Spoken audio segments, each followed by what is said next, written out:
Hello mga kamoys, mag-aargy pala ako ngayon sa Honor of Kings. At ako nga ay 20 star na dyan mga kamoys. One eternity later.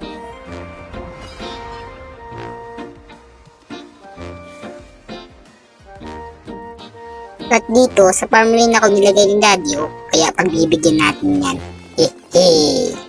At fast forward na nga.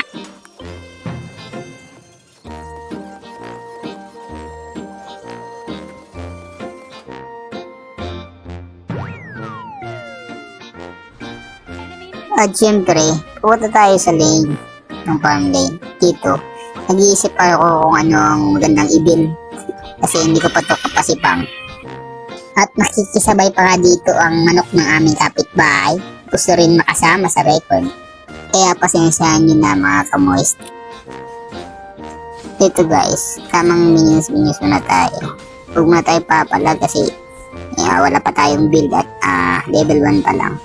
Mamaya yan pag meron na tayong kasama at masakit na, doon natin sila papalagan. Malakas pa naman ang kalaban natin, si Garo.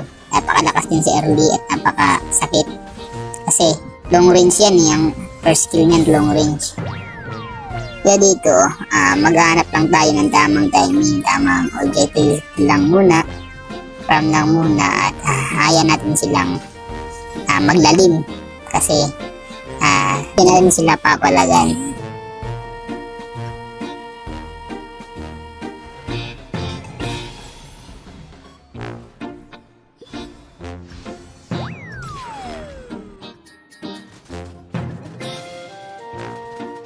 Fast forward tayo guys. At dito guys, nakita kong lalim nila at nakita ko din yung agodo namin, yung jungler namin ay dadalo na sa amin. Kaya yun, binibait lang namin yun at saka namin pinalagan. Kaya yun, uptest namin ang family nila at kasama din yung room nila. At balak pa sana nilang pumalag at bumawi. Kaso, nag-back na kami dito. At alam nila na lugi sila kasi dalawa yung namatay sa kanila.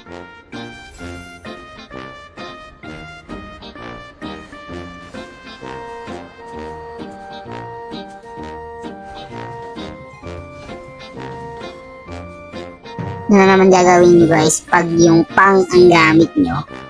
Tamang abang-abang lang kayo kasi napakasakit ito pag may build na at nasa late game na. At dito guys, nakita ko yung Garo at malalim na siya. Akala ko papalag, yun lang nag-back siya. Tingnan naman dyan ang sakit ng damage ko. Kahit na meron yung shield, tatagos pa rin kasi pang killer to si Pang. At dito, kinuha pala ni Garo yung farm ko dyan sa gilid. Kaya pala dun sila pumunta. Dito guys, si Garo, galing na naman ganyan pinarskillan ko. Mabuti na lang, meron pa siyang shield. Kaya yun, hindi ko siya namatay. Pero ang sakit ng damage ko guys.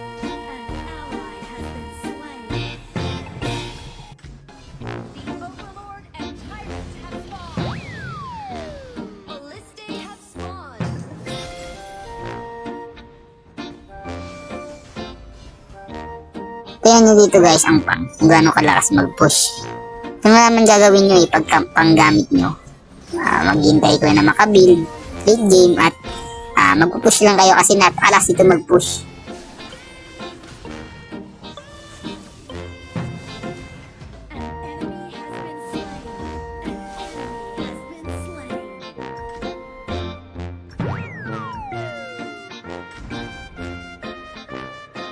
Basta si Pang makabuelo sa pagpupush, wala na, ubos yung tore ninyo.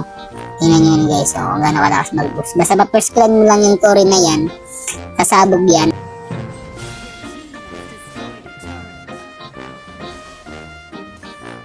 Dito guys, dinala na tayo ng clash lane nila. Kasi, kung titignan nyo, isa lang yung tore nila sa bot lane.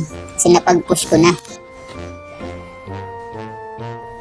Pag Pang ang gamit nyo, huwag kayong pupunta o huwag kayong mauuna pag sa clash. Tamang abang-abang lang kayo kasi napasakit naman ito sa backlane.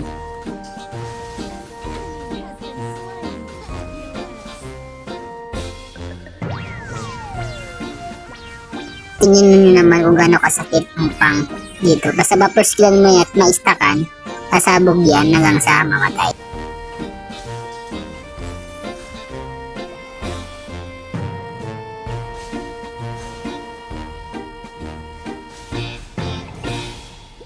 Your team has destroyed a turret.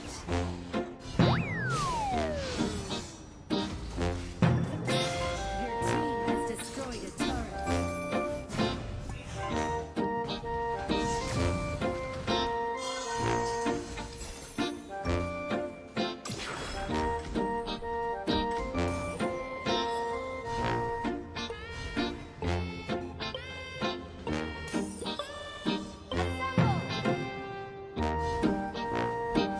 Dahil dito, malakas ng mga kape ko at sa akin, masita din. Tingnan nyo yan guys, yung ginawa ng mage namin. Isang combo lang yung room nila.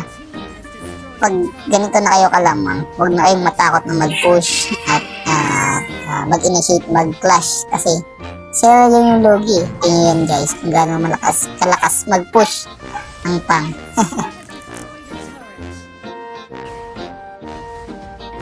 Tingnan nyo dito mga kamoys ang kalaban. Sa kagustuhan nilang makabawi. Sila ngayon ang logi. Yan yung naman kung gaano kasakit yan. Pag sila lumalabas sa tore at nag-initiate na mag-clash, ang kalalabasan yan, matatalot talaga sila. Kaya yun, nakabilo kami dito.